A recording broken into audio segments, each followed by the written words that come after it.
capacidad de desplazar a un electrón del átomo. Exactamente, muy bien. Podemos encontrar en rayos X o rayos gamma. Exacto, muy bien.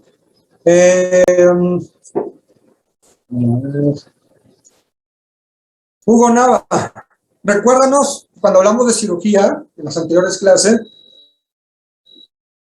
los diferentes tipos de cirugía, ¿con qué objetivos se dan? Por ejemplo, una ayuda, tenemos cirugía, por ejemplo, estética. Otro tipo de cirugía que tú recuerdas. Mencionó que era con intención paliativa, o cirugía radical, o pues, algo como de etapificación también.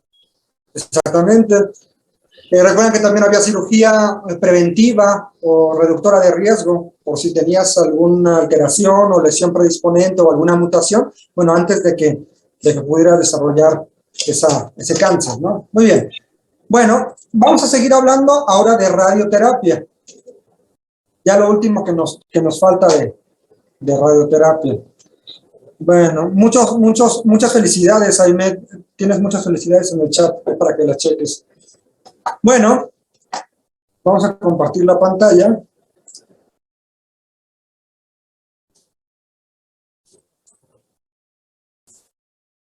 Okay.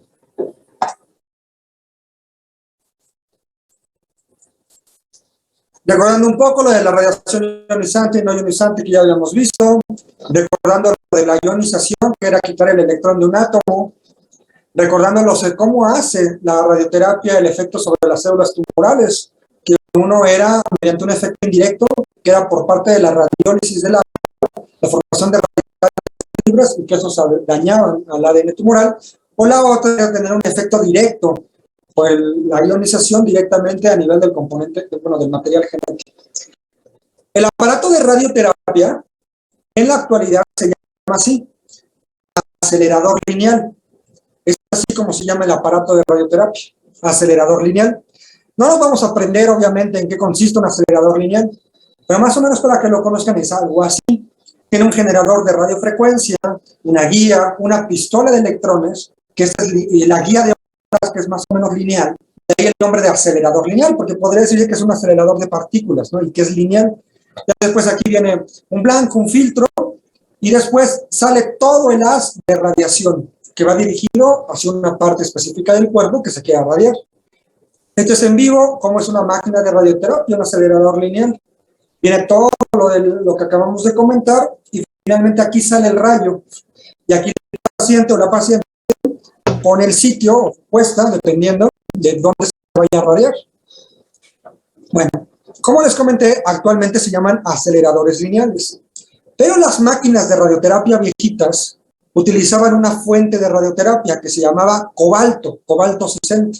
Era la fuente de la radioterapia. Sin embargo, ya actualmente las de cobalto están en desuso, eran muy peligrosas, se tenía que tener mucho cuidado. Vamos a ver un video sobre, pues lo catalogan como el mayor accidente nuclear en América y que sucedió en México. Vamos a ver el video, que es cuando una bomba de cobalto, pues no se le dio los cuidados necesarios y estuvo radiando a todo el norte del país. Entonces vamos a ver este video.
Muy bien, pues vean que hubo este accidente, ¿no? De que no se dieron los cuidados adecuados a la bomba de cobalto 60 y todo lo que estuvo contaminando, ¿no? Radiando.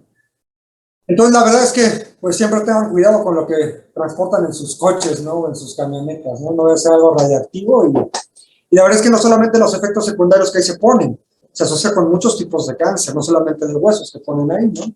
Por ejemplo, yo cuando estuve allá en Monterrey platicaba mucho con una doctora que sí, más o menos alrededor de esa época, pues hubo mucho aumento de cáncer, sobre todo de pulmón, mesoteliomas, en todo lo que es el norte del país.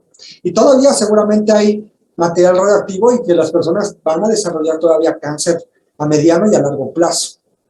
Bueno, afortunadamente ya las bombas de cobalto ya casi no hay, pero no tiene mucho, ¿eh? Hasta hace unos años todavía había bombas de cobalto en gran parte del país y ya se han estado sustituyendo por los aceleradores lineales. Mayra, levantaste la mano. Ah, sí, Doc, le iba a contar que se supone que, bueno, yo vivo frente a unos edificios y ¿Sí? se supone que se construyeron con ese tipo de varilla. Y ya Aguas. tiene muchos años abandonado el edificio porque se construyó, bueno, es un edificio completo y se Sí. construyó para los trabajadores de una empresa que estaba aquí, se llama Bombardier. Bueno, todavía está. Y era como su, digamos, donde se quedaban a dormir todos los trabajadores y empezaron a notar que algunos tenían vómitos así de la nada, o sea, después de como un mes, 2 meses tenían vómitos, algunos sí parece que, y se hizo un estudio y después pues desarrollaron cáncer, y hasta la fecha siguen sin poder derribar esos edificios porque no saben cómo tirarlos sin que se esparza la radioactividad. Sí, la verdad que sí. ¿Y tú dónde vives? Se llama Sagún Hidalgo, Ciudad Sagún Hidalgo. Ah, Ciudad Sagún. Ok. Sí, pues no te acerques ahí tanto porque no invites a nadie, ¿no? Cerca de ahí. No, porque sí, la verdad es que todavía sigue esa fuente de radiación y usted puede tener muchos efectos secundarios. ¿Y tú no has tenido ninguna molestia o ningún cáncer o familiares cerca de ti? Pues, bueno, yo no, pero sí, según yo, creo que sí se hizo un estudio hace como 10 años. Y sí, o sea, pues es que aquí en la ciudad sí hay mucha gente que ha tenido cáncer. O sea, al menos así como a mi alrededor, conozco como a 5 personas de amigos muy cercanos. Que sí han tenido cáncer. Sí, pues sí, desafortunadamente, ¿no? Bueno, muy bien. ¿Algún otro comentario? ¿Alguna otra situación que quieran comentar? ¿No? Bueno, muy bien. Ahora, les digo, ya las bombas de cobalto ya han quedado en desuso, generalmente ya actualmente están los aceleradores lineales. Ahora vamos a ver cómo es la consulta del radiooncólogo. Y para eso vamos a irnos a este flujograma.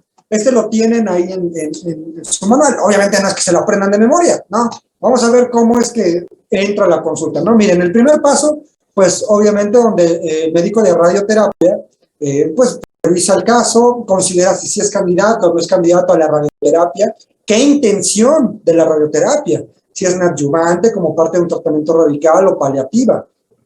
Después de que ya consultó al paciente y en caso de que sí sea considerado para la radioterapia, el siguiente paso es hacer esto.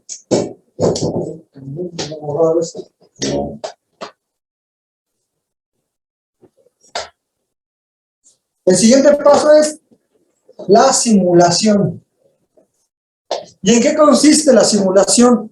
Es hacer un estudio de imagen para que se pueda obtener las imágenes y meterlas al equipo de radioterapia y para poder planear todo el tratamiento. Generalmente el estudio que se hace de imagen es una tomografía y por eso muchas veces dicen, ya pasó a su TAC simulador, pero es eso, hacerle nuevamente estudios de imagen para poder, pues, programar el tratamiento que se le vaya a dar al paciente. Por eso es un TAC simulador. Esto para nosotros es muy importante. Yo siempre, como oncólogo médico, siempre les pregunto, que van, un paciente que va a su radioterapia, ¿ya la simularon o ya le hicieron el TAC simulador? ¿Qué significa esto? Que ya le hicieron este estudio para planear su tratamiento. No, aunque la paciente traiga una tomografía, un PET, lo que sea, de todas maneras se hace esta simulación, porque son las imágenes que se van a meter a la máquina de radioterapia para planear su tratamiento. Vemos el paso número 3 y el 4. El médico de radioterapia lo que va a hacer es, ya con las imágenes que obtuvo del TAC simulador, es planear su tratamiento. Y vamos a ver varias imágenes, por ejemplo, así. El radiooncólogo ya le hicieron la tomografía. Y literalmente el radiooncólogo lo que va a hacer es pintar. Hay diferentes colores, diferentes términos, pero eso no tiene caso que los platiquemos acá. El radiooncólogo va a delimitar, por ejemplo, a qué órganos no debe de llegar el rayo. Vean que aquí pintó de un color aquí este pulmón, de un color este pulmón, aquí delimitó otra zona con un color diferente, con otro color aquí esta zona. Y va pintando, literal va pintando. Está enfrente de una computadora y con su mouse tiene que ir pintando, pintando, pintando. Los que quieran hacer radioterapia, pues tienen que saber que van a hacer esto. Entonces, para que más o menos vean cómo es el proceso. Generalmente, por ejemplo, de los 5 semanas de trabajo de radioterapia, 3 o 4 son de consulta y 2 o 1 se dedican exclusivamente a hacer esto. Todo el día estar dibujando, dibujando. Y no solamente en el plano axial, sino en todos los cortes, tiene que dibujar exactamente hacia dónde va a ir el rayo. Y ya la máquina, o el programa que tienen, que es muy complejo, ya saca la imagen tridimensional para que la máquina de radioterapia con los técnicos ya definan y los físicos definan hacia dónde va a ir el rayo. Es un ejemplo. Otro ejemplo es este. Igual se pintan todos los órganos o el sitio donde se va a dar la radioterapia y ya la máquina ya sabe dónde va a dar la radiación para que sea lo más específico. Fíjense que antes no existía tomografía. Entonces, ¿cómo se daba la radioterapia? Lo que hacían era con unas radiografías. O sea, por ejemplo, le daban a cervix. Hacían una radiografía de abdomen y pelvis. AP y lateral. Y hacían literalmente cajas pélvicas, así se llamaban. O sea, eran trazos así, de pues, todo este cuadrado le vamos a dar radiaciones. Imagínense lo tóxico que era. Porque ahí, o sea, no se preocupaban obviamente por los órganos adyacentes. La radiación era muy tóxica anteriormente. Ya con los nuevos programas de computadora, con obviamente la tomografía, la resonancia, el PET, pues todo esto se fue haciendo muy específico para dar el rayo exclusivamente donde está el tumor. Pero aún así, no deja de tener efectos secundarios. Pero ojo con esto, los efectos de la radioterapia son más locales, a diferencia del tratamiento sistémico. ¿Qué voy con esto? La radioterapia, como va dirigida a un lugar en específico, generalmente los efectos secundarios son en esa zona. Puede haber un poco de irritación de la piel, un poco de dolor, pero en esa zona específicamente. Mucho cuidado cuando den radioterapia aquí en cabeza y cuello. Pueden provocar mucha inflamación de las mucosas y generar mucositis importante. Pero lo que voy es que es de forma local, exclusivamente en el sitio donde está la radiación. Hay algunos casos, es cierto, que dan radioterapia cercano a un hueso y a veces se puede provocar una aplasia medular, es decir, puede bajar mucho la producción de células sanguíneas, pero no es lo común. Lo más frecuente es que los efectos sean más localizados. Ya después de esto, de que se hace todo el plan de tratamiento, regresamos a nuestro flujograma, pues vino primero la simulación, ya se planea bien el tratamiento, y ya después pues se le da al paciente el tratamiento. Fíjense que aquí hay una máscara. Muchos pacientes se les colocan unas máscaras especiales que se adaptan a la fisionomía del cuerpo. Y esto es con el objetivo de mantener quieto al paciente y de que sea lo más específico el rayo. Ya la paciente, por ejemplo, en un cáncer de mama, se pone en la posición, generalmente tiene que tener los brazos arriba. Fíjense que esta es otra de las situaciones, y se me ha olvidado comentar en los otros grupos. La radioterapia, para recibirla, normalmente la paciente o el paciente tiene que estar acostado. ¿Por qué les digo esto? Porque pacientes que no se puedan acostar, no se puede dar la radioterapia. Pacientes que, por ejemplo, requieran oxígeno suplementario o que no puedan permanecer totalmente acostados, es muy difícil dar la radioterapia. La otra vez tuve un paciente que tenía,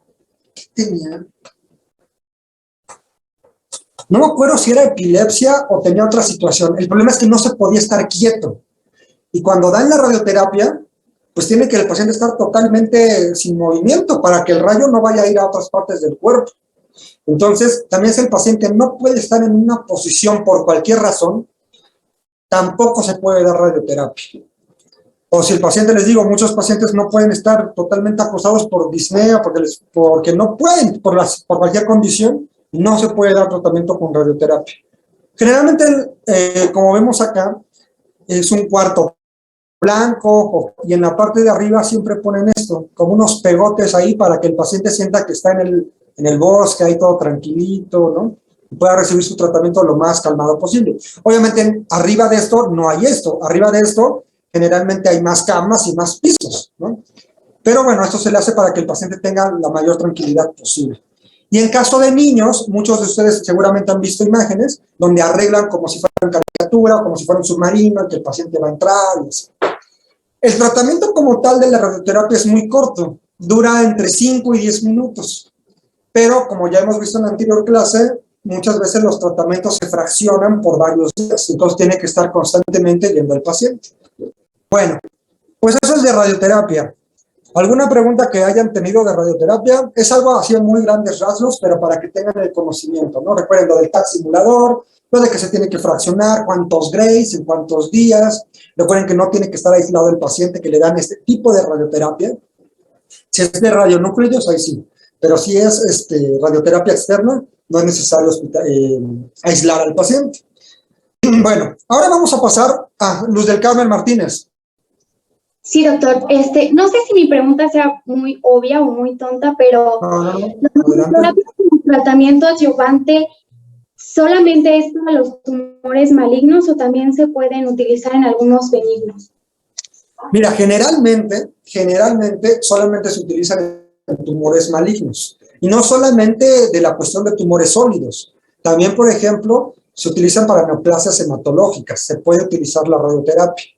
A veces hay algunos casos en los que se radia todo el cuerpo. Eso generalmente sucede mucho en neoplasias hematológicas.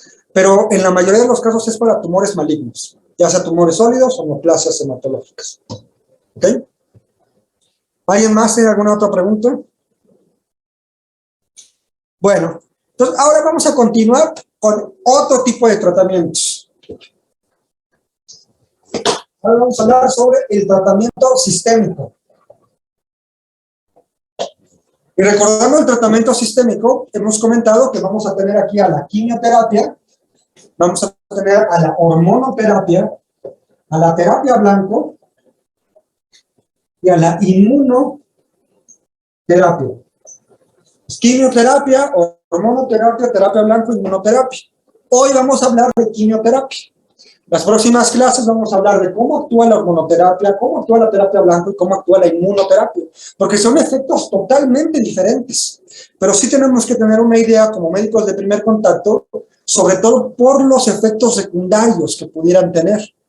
Vamos a ver que la quimioterapia, que ahorita vamos a hablar cómo actúa, pues se van a esperar ciertos efectos secundarios que no van a ser iguales a la hormonoterapia y no va a ser igual a la terapia blanca y no va a ser igual a la inmunoterapia. Entonces empecemos. Quimioterapia. Para hablar de quimioterapia necesitamos recordar un poco el ciclo celular. No vamos a meternos tan a fondo, simplemente recordar los pasos. Era G0, G1, después pasaba la fase de síntesis, S, después G2 y después la fase M o de mitosis. Bueno, por favor investiguen por qué le pusieron la letra G. ¿No? ¿Por qué le pusieron G0? ¿Por qué G1? ¿Por qué G2? Eso investiguen.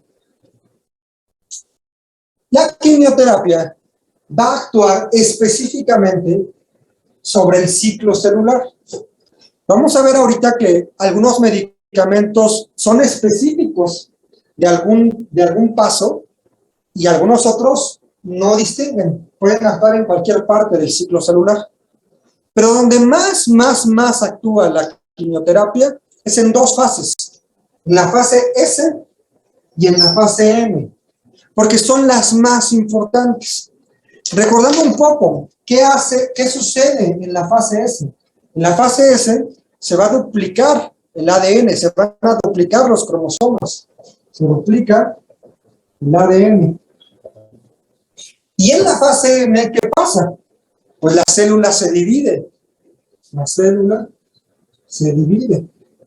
Por lo tanto, son los principales focos de la quimioterapia.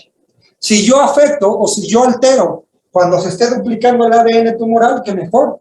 Y si yo afecto en el punto en donde se está separando o duplicando la célula, pues también qué bueno, porque voy a evitar que el cáncer siga avanzando, que siga creciendo, que se pueda ir a otras partes del cuerpo. Entonces, son los principales sitios donde afecta la quimioterapia, pero en general los medicamentos pueden afectar en cualquier punto del ciclo celular. Bueno, todos los medicamentos de quimioterapia las podemos agrupar en 6. Y vamos a hacer un cuadrito que viene en su manual. Y aunque ya lo tengan en su manual, vamos a ponerlo aquí para que nos los aprendamos entre todos. Van a ver que no está tan difícil. Vamos a utilizar mnemotecnias para que nunca se nos olviden las quimioterapias. Entonces van a ser 6 grupos. 6 grupos. Primer grupo. Los primeros 3 van a ser antis. Primer grupo, antibiótico. Segundo grupo, antimetabolito.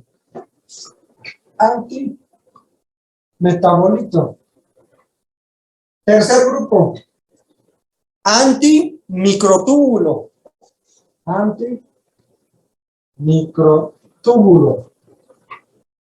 Y ya los otros 3 no son antis. Uno se llama, seguimos con la letra, alquilante. Quinto grupo, los platinos.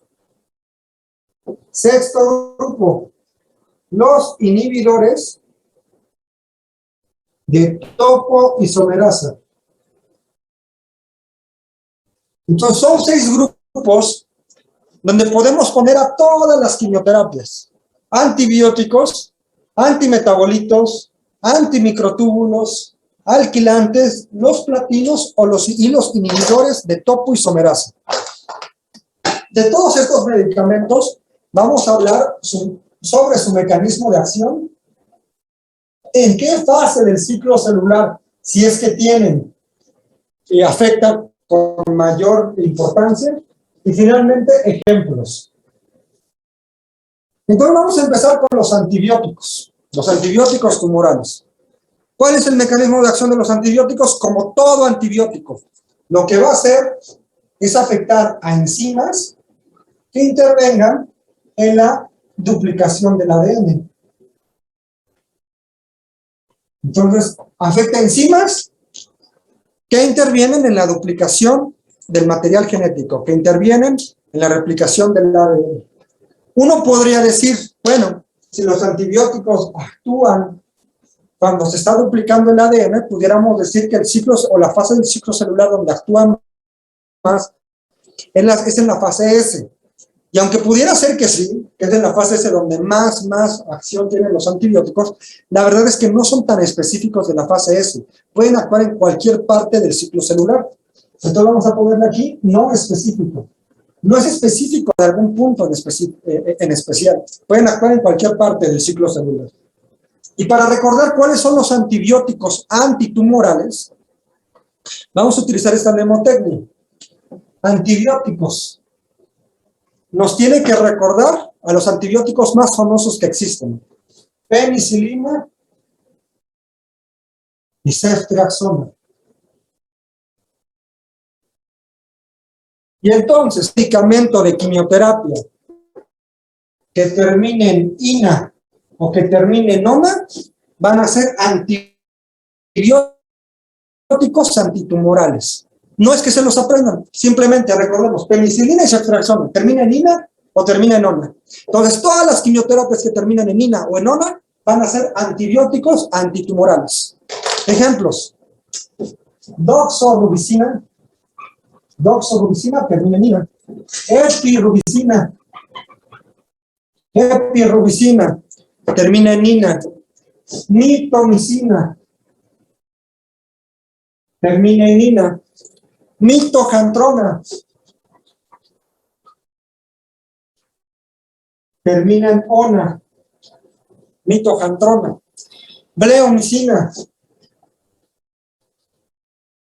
termina en ina. Entonces recuerden, toda quimioterapia que termine en ina o en ona son antibióticos antitumorales. Mecanismo de acción: afectan una enzima que duplica el ADN. Y aunque podría decirse que si interviene en la duplicación del ADN, debería de actuar principalmente en la fase S, la verdad es que no es tan específico de la fase S y puede actuar en cualquier parte del ciclo celular. Doxorubicina, epirubicina, mitomicina, mitojantrona o bleomicina. ¿Vale? No hay pierde. Ahora, no todos, porque vamos a ver ahorita los antimetabolitos, que no todos los que terminen en ina, pero si nos aprendemos los antimetabolitos, ya nos aprendimos todos los demás. Vamos a ver, antimetabolitos. ¿Cuál es su mecanismo de acción? Es igual, afectan a enzimas, pero que sobre todo intervienen en la síntesis de purinas y pirimidina. Entonces, los antimetabolitos bloquean esas enzimas que intervienen en la síntesis de purinas y pirimidinas.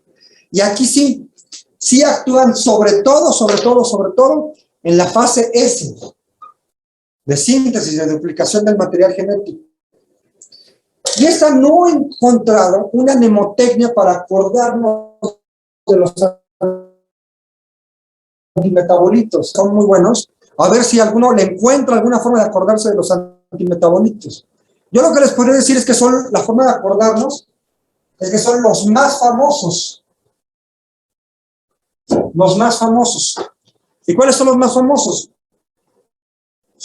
Seguramente alguno ha escuchado metotrexate. Metotrexate. Y algunos menos conocidos, porque para nosotros los oncólogos es súper famoso. Y fue uno de los primeros medicamentos que empezaron a salir. El 5-fluorouracilo, o también abreviado como 5-FU. El 5-fluorouracilo, uno de los medicamentos más importantes en toda la oncología. Desafortunadamente, de unos años para acá ha estado en escasez y no se encuentra tan fácil el 5-FU. Otro, capecitabina, que es muy similar al 5-fluorouracilo. Otros, gemcitabina. Ojo, que terminan en ina y pudiéramos confundirlos con antibióticos. Pero por eso les digo que si nos aprendemos estos, ya nos aprendimos todos los demás. Entonces estos, aunque terminan en ina, no son antibióticos, son antimetabólicos. Metotrexate, 5-fluorouracilo, capecitabina, gemcitabina y otro pemetrexate.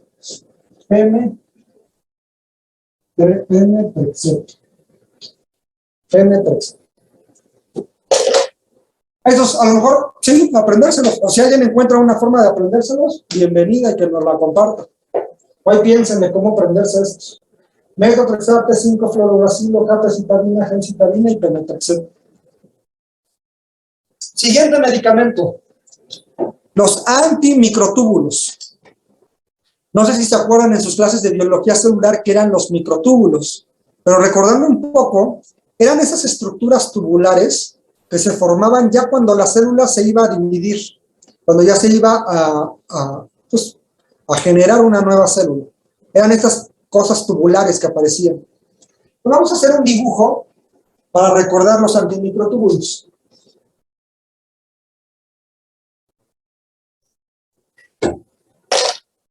Tenemos la célula, imaginemos los microtúbulos. Me quito el material genético. Si nos acordamos de esta imagen, ya nos acordamos de todos los antimicrotúbulos. Vean, una forma de recordarlo. Aquí tenemos una letra A. Una letra A. Y de este lado tenemos una V. Entonces, primer grupo de los antimicrotúbulos. Los alcaloides de la vinca. Los alcaloides de la vinca. ¿Sale? Alcaloides de la vinca. Y otro grupo de medicamentos acá, en los antimicrotúbulos. Estas X hacen referencia a los taxanos. A los taxanos.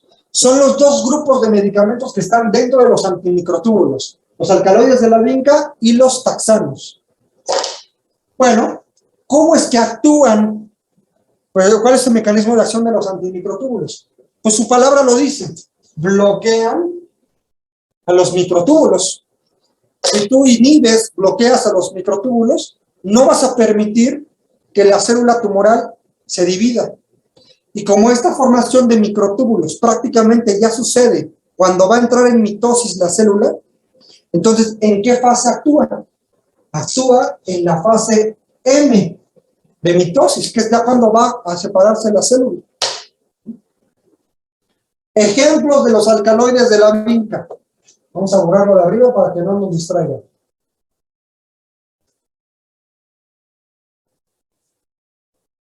Alcaloides de la vinca. Toda quimioterapia que inicie con la V. Aunque no nos aprendan los medicamentos, toda quimioterapia que inicie en V. Vinblastina, vincristina, vinorelvina. Todos los que terminen en V son alcaloides de la vinca y son antimicrotúbulos. Taxanos, ¿cómo nos vamos a acordar de los taxanos? Todos los que tengan la X. Pero que aparte de que tengan la X, terminen en la letra Axel. Si alguno tiene algún amigo Axel, relaciónelo. Imagínense que aquí está su amigo Axel. Ahí está su amigo Axel. Y si no, imaginen, tengamos un amigo imaginario que se llama Axel. Entonces, ¿cuáles son los taxanos? Pacli, Axel. Aquí está la terminación Axel. Ya voy a comprar plumones nuevos, lo prometo. Otro. 12. Taxel. Termina en Axel. Cabacitaxel. Termina en Axel. Nav. Paclitaxel. Termina en Axel. Entonces, todos los taxanos y que terminen en Axel. Axel. ¿Ven? Siguiente, los alquilantes.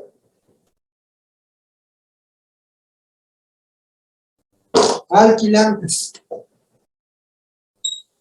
Bueno, como su nombre lo dice, lo que hace es incorporar un grupo alquilo. Incorpora un grupo alquilo. Incorpora un grupo alquilo a la cadena de ADN. No hay una parte del ciclo celular donde afecte principalmente, no es específico. No es específico de alguna parte del ciclo celular. Y para acordarnos de los alquilantes, vamos a utilizar una mnemotecnia que a mí me funcionó. Tal vez para ustedes les suene una estupidez lo que les voy a decir, pero a mí me funcionó. Si ustedes encuentran otra, adelante. Pero yo me acordé de los alquilantes. ¿Cómo me acuerdo de que estos son alquilantes? Y me acordé de una frase. Ni da dinero para el alquiler, ni da dinero para el alquiler. Recuerden esa frase. Porque entonces, todos los medicamentos que terminen en mida son alquilantes. Ni da dinero para el alquiler. Todos los que terminen en mida son alquilantes. Y ejemplos de estos. Ciclo, fosfamida, termina en mida. Y fosfamida, termina en mida. Temozolomida, termina en mida. Todos los que terminan en mida son alquilantes. Les digo, a mí me sirve esto de ni da dinero para el alquiler. Hay uno que se escapa a la regla, que es la dacarbacina. Dacarbacina. Termina en ina, pero ojo, no es un antibiótico antitumoral. Seguimos. Ahora con los platinos. Los platinos. Vamos a borrar esto. Los platinos. El mecanismo de acción de los platinos. Es decir, apréndanselo tal cual. Se une a la posición N7 de la adenina y guanina.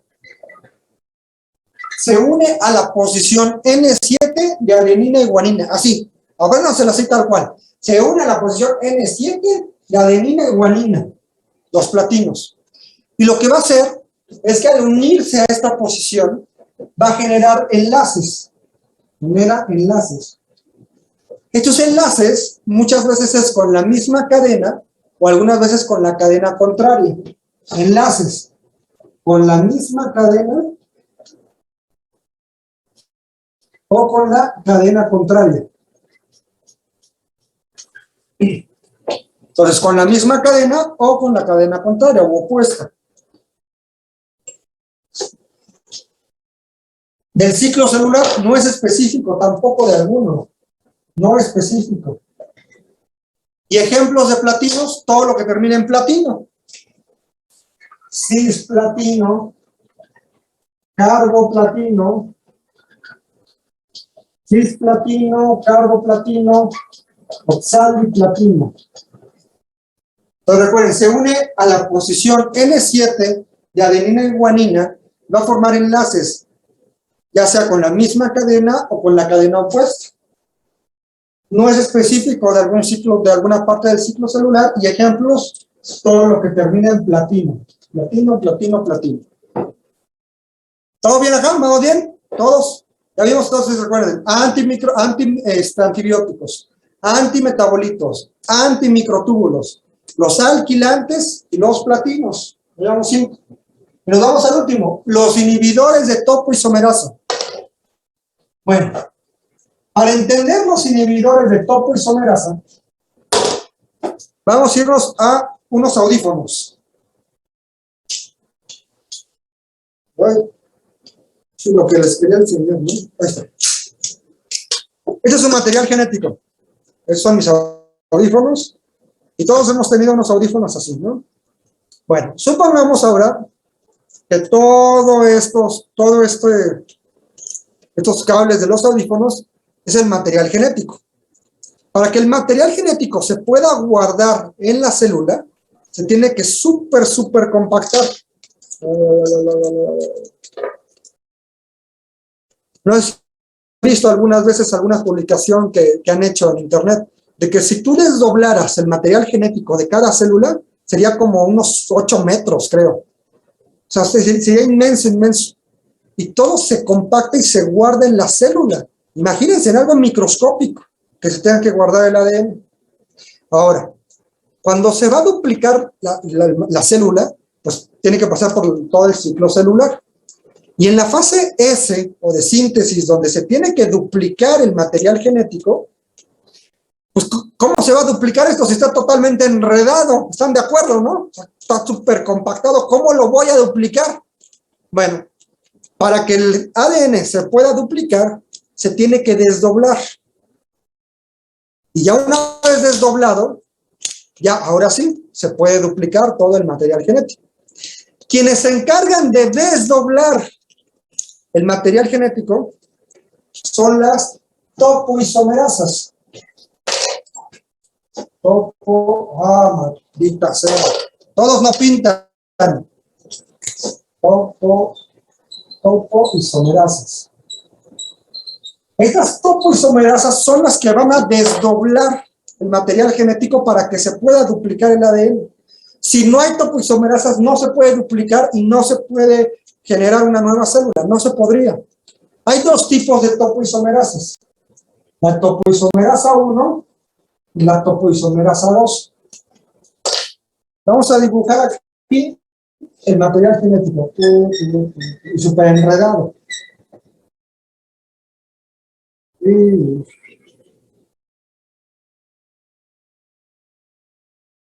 Está todo el material genético súper amontonado, los audífonos.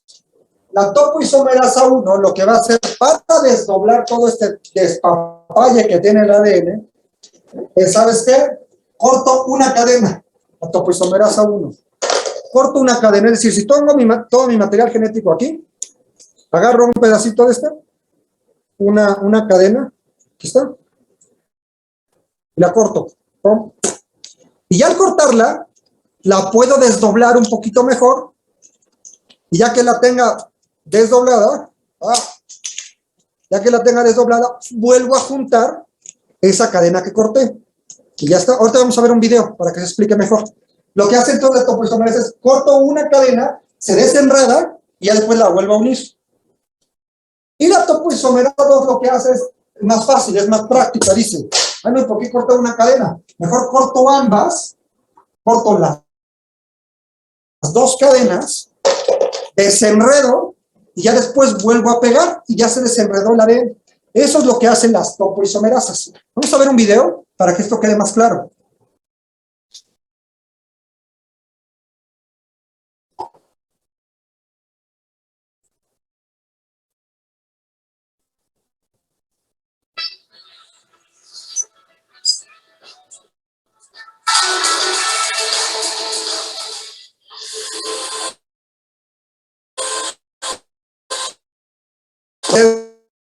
El ADN se tiene que super compactar, super doblar para que quepa en la célula.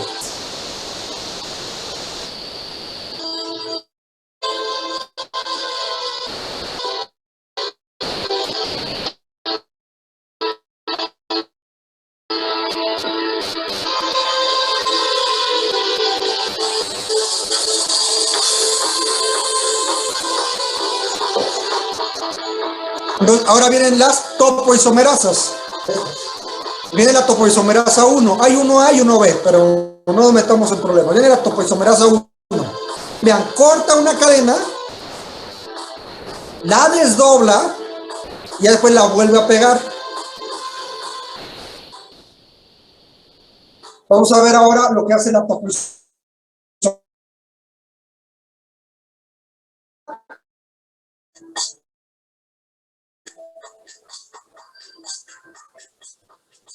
Necesitas desdoblar o desenredar todo ese material genético. Ahora viene la topoisomerasa 2.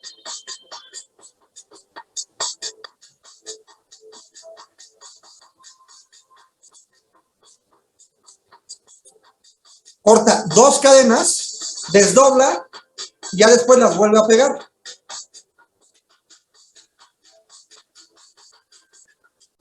¿Ok? Entonces, esto es con el objetivo. Eso es con el objetivo de desenredar todo el material genético y que se pueda duplicar. Entonces, los inhibidores de topoisomerasa, hay inhibidor de topoisomerasa 1 y hay inhibidor de topoisomerasa 2. Y lo que hacen es bloquear a estas topoisomerasas.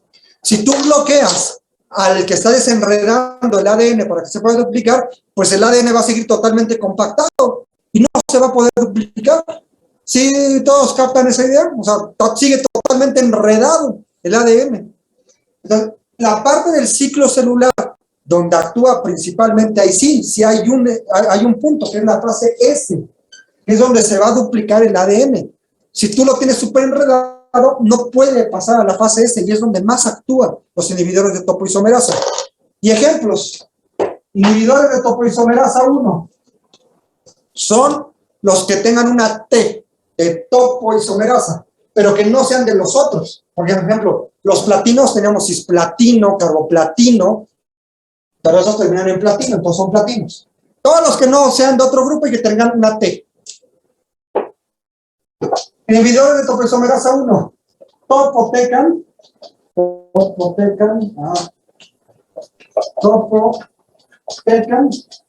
y el otro es irinotecan. Topotecan, irinotecan, tecan. Y los inhibidores de topoisomerasa 2, etopósido.